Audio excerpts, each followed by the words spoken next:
Na-experience mo na bang mabash? I don't think you can help it. I was really a tomboy. Kailangan niyang sagutin yung mga tanong. Marami pong magandang projects. I had to turn this business around. Let's talk about family. I've never had a child. Ako yung isang ina, never nagluwal ng bata, pero napakarami kong anak. How is Cathy in the classroom? Ibang-iba. Have you ever said to your student, di ka pa ready, wala kang mararating? Hi everyone! Isa na namang one-on-one interview ang ating gagawin ngayon at special ito dahil ang aking i-interviewin ay ang aking kumare. Good morning, Mars! Good morning, Par! Mukhang kinakabahan ka. Ay, talaga lang naman. Parang hindi ako sanay sa ganito. Okay. Itong vlog na to is more on giving opportunity dun sa mga katrabahong patago. Yeah. Kasi hindi ka naman ma-post No. sa social media, hindi No. ka naman. So eto, sana mas makilala ka pa ng nakararami. Maraming salamat. Take us back kung paano ka nagsimula sa AICE. Yeah, okay. So, I'm really only fairly new sa Perth. Actually, I came here in 2014. I came from Sydney. My family is from Melbourne. Pero I was already doing this sort of work. Always in education and working with people that are challenged. When I came to Perth, that was really my plan, is to commence something here in terms of education and attacking yung area where there's a need for people, right? So getting people into jobs and improving their standing. At that time, of course, aged care was in high demand. And childcare. So yun yung dalawa na focus ko. And at that time I wasn't working for AICE. At that time I was working for another training organization. And over the years, we've gone through a few of those for different reasons. But yun talaga. And at that time we had government funding also. Talagang napakaganda nung nag-umpisa ng chance opportunity para not just for our kababayans but for Western Australians in general. Based on my research, AICE has been in the business for 7 years. Yeah. And I know you're helping not only Filipinos, but in terms of percentage, ilan yung mga Pilipino na nag-enroll? Kasi Yeah, so if I took you at the classroom that's happening at the moment, you'll probably find it's about 95%. It's very high dahil alam mo naman tayo mga Pilipino, once you go through something positive, word of mouth is the way it works, diba? They tell their families, they tell their friends, they see somebody improving na, uy, saan ka ba nag-aral? So, I don't actually advertise as such. It is all just word of mouth. likas na mga Pilipino na talagang caring yung mga Pilipino. Pero sa Pilipinas, wala yata akong matandang aged care talaga na dadalhin mo yung magulang mo doon at Wala tayong papalagaan ganun, mo. diba? Pero dito, ang daming mga natutulungan ng mga kababayan natin, especially, trained by AICE, masasabi ko na talagang yung passion nila is to really look after and care for those. Natural sa Pilipino kasi, diba? They're very polite people. Yung sa mga matatanda, we always say, diba, either nay, tay, tita. It's natural for us to be respectful. That's the first thing that our clients notice is we're very softly spoken, we're not aggressive, and napakalambing talaga ng mga Pilipino. Natural rin sa atin that we want to help.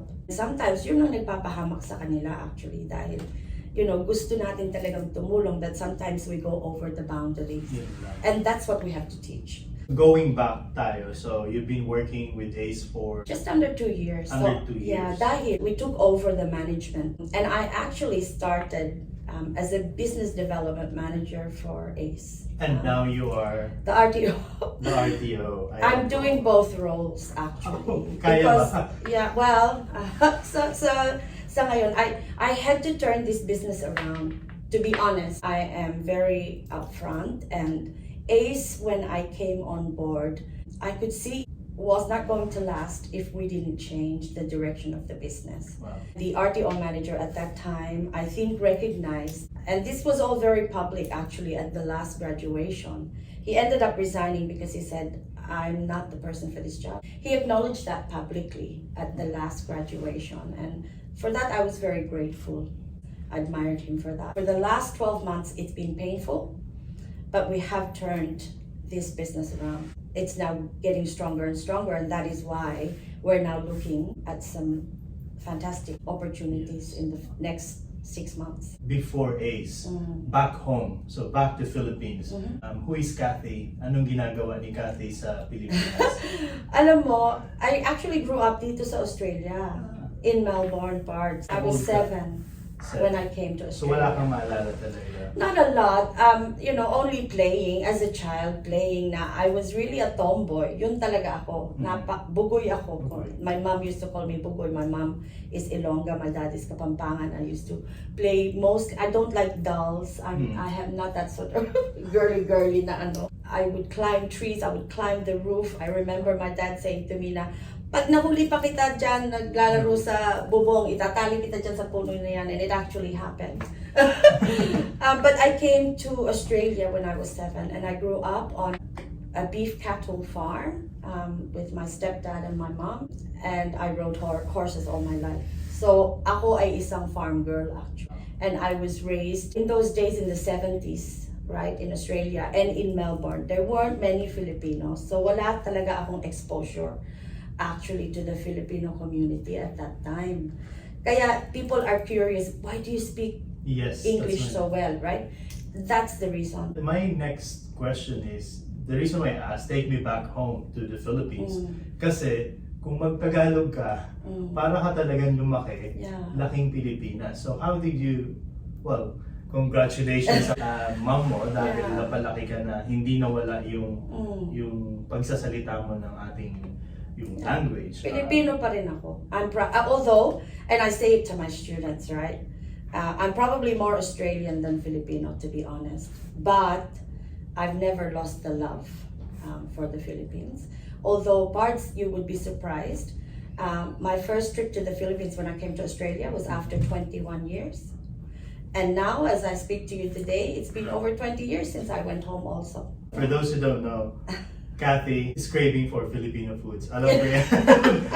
Hindi ako nagtataka na, kumbaga, yung puso mo talaga is with the Filipinos. Yeah, there's no, otherwise I wouldn't do what I do. So let's talk about family. I've never had a child, so I don't have any children of my own. There's my sister and I, because my father and mother separated. And my mom moved to Australia and took us with her. So I have half brothers and sisters from my father's side because kami ang nandito, alam mo naman tayo, di ba? So my sister and I put them through their studies, helped them, and to this day we continue to help them. I'm happy to say na some of them are already overseas, working, in good jobs. Pero I say to everybody, right? Ako yung isang ina, never nagluwal ng bata, pero napakarami kong anak. And I think that's the reason why I feel the motherly care, the energy of a mom in you. And that's because you've helped so much. Yung pagiging nanay sa mga estudyante mo, talagang nandoon. Maniwala ka man sa hindi, Pards. Every batch of student that comes through my doors, I plant them here. I do everything with my heart. I spoke at a management conference last week. At sabi ko nga, you take on my student, you take me on. Sabi ko, yes, I am a mother hen to them, no doubt. That's my passion. Thanks for opening up your private life. Now, marami syempre yung nagtatanong, nakita nila yung motherly side mo, but how is Cathy once you are in the classroom and dealing with your students? Ibang-iba. Some of my students see me as, naku, ayan na siya, yung kalaban, ayan na. And you hear them all the time. And they're quite open with me with that. At okay ako doon. I am strict, there's no doubt. I'm very methodical in the way I work. Although I like to be practical with my students. Pero talagang, sa totoo lang, napaka-strict ko. And I've had to be like that because yung industriya na pinasok natin is very strict. We're dealing with people's lives. Yun ang hawak nila sa kamay nila. So kung hindi ako magiging stricta, maraming mapapahamak. So very clear from the start, I tell them that. I make no excuse for it na if you come through me, stricto talaga ako. We have to be disciplined. And I demand the best from them. That's not for me, that's for them. Dahil, kumbaga parts, I'm retraining the way they are thinking. I'm retraining the way they may have been raised. Diba? It's really hard. Kasi you are retraining. If they are born this way, it's hard to... Alam mo naman yung Filipino time natin, we're renowned for it, right? Yung parang naglalakad lang tayo sa luneta. Especially, I get so many people that have just arrived from the Philippines. You know, they may have been here only a few months. So, syempre, di ba, we're not in a hurry pagkakakaano lang natin para tayo naglalakad lang na mamasyal. At alam mo, ang labanan dito sa Australia, we need to move. So, you know, there are some of the challenges that we face. Have you ever said to your student na hindi ka pa ready? Yes. Wala kang mararating kung ganyan ang ginagawa mo? Yes. How do you say it? Masakit, actually. And all people see is the people that have been successful that are going through. But there's been a few times where I have had to say to a student na, wala pa tayo dun eh.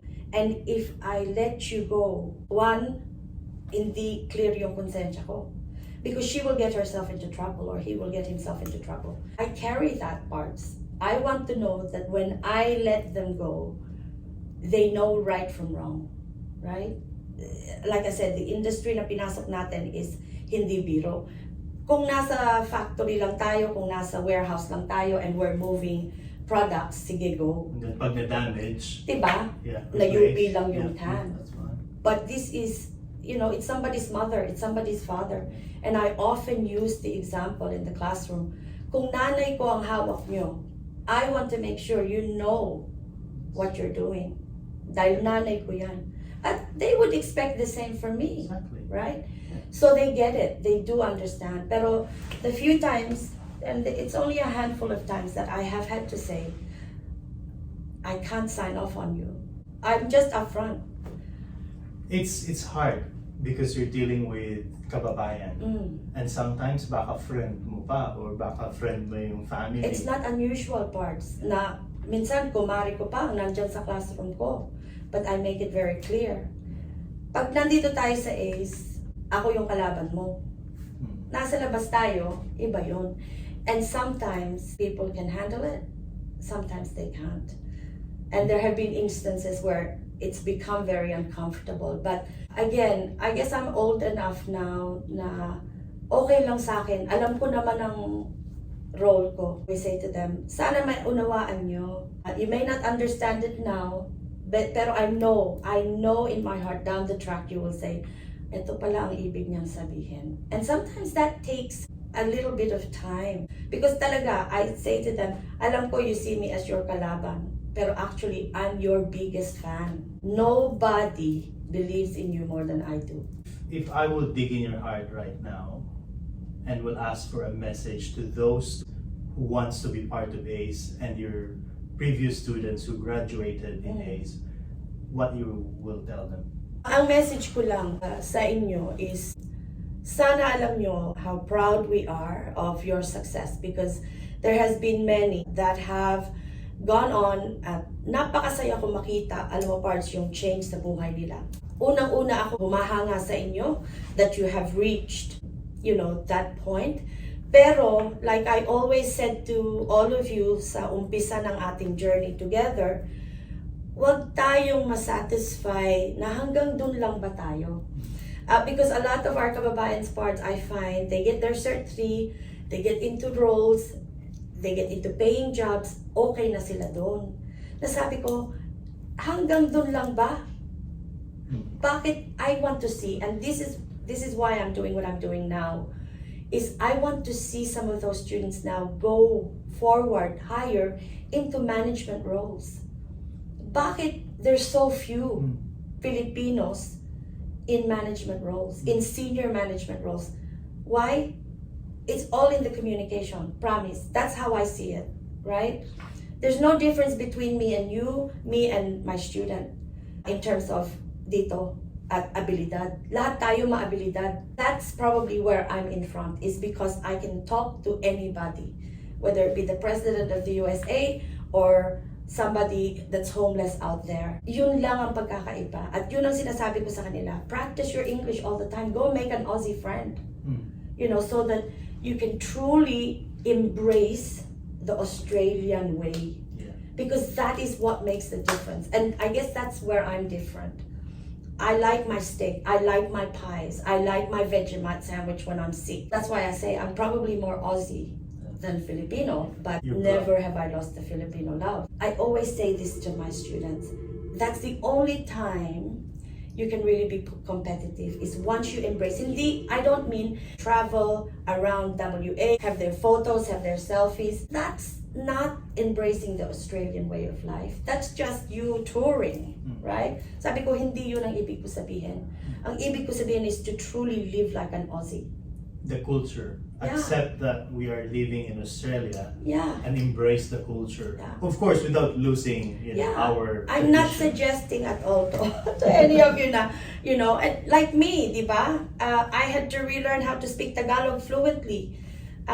Dahil gusto ko, dahil nahihiya ako sa mga matatanda na humaharap ako sa kanila tapos bali-baliktad yung Tagalog ko parts, nahiya talaga ako. So I was really conscious of that. They're no different, you know. So for my students out there that are enjoying now where you are, I just plead to you na look to the next step. Don't be satisfied na tayo lang palagi ang tagagawa.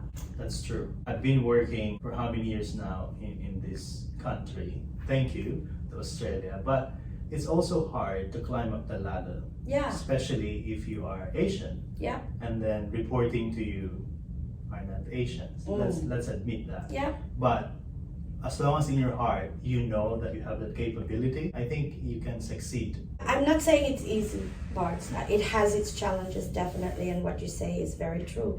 Pero in time, and if you know and you can see, you just gotta visualize it almost. Na you can see yourself doing that role, and that's what I did.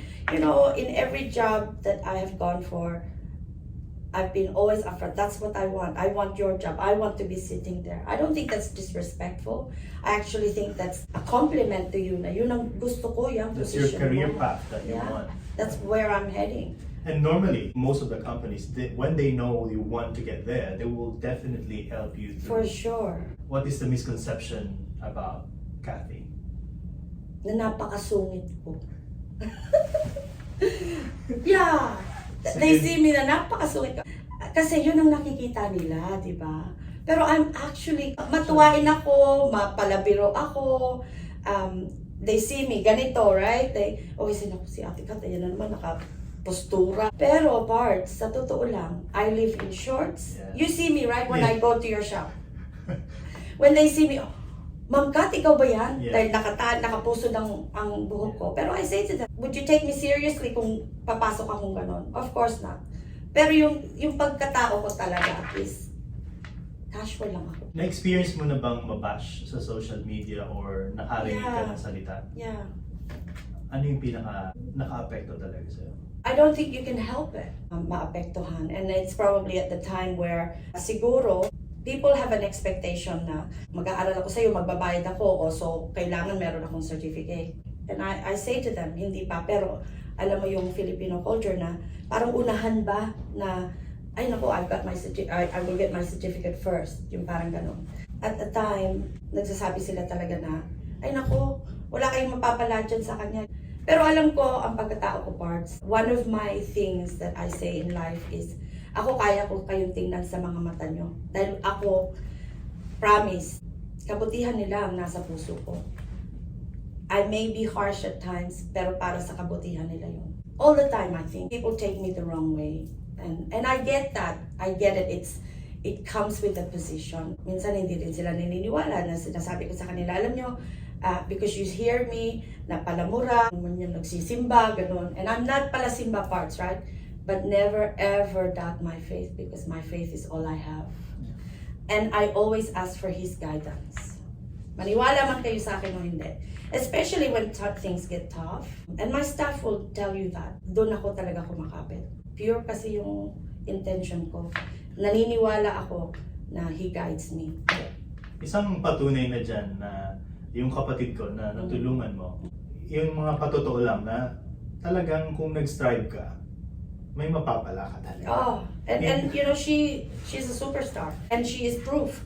If you work hard and just put your head down, you will succeed. And she is a classic example of that. Halimbawa lang, makarinig ka ng comment sa kapwa natin Pilipino na si Cathy, pera-pera lang yan, hindi totoong matutulungan ka niya, gusto lang niya magkaroon ng estudyante. How will you adjust that? Or nakarinig ka na ba ng ganong klaseng comment?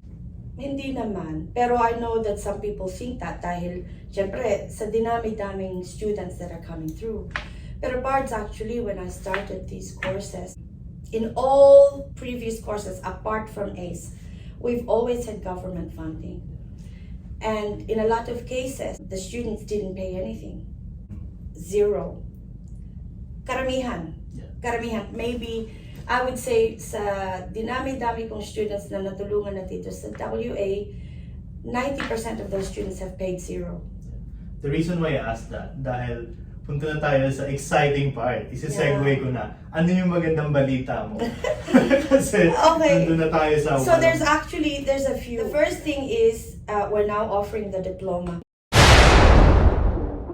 I am saying to St. Jude's, review your management structure. Gustong-gusto nila yung mga Pilipino.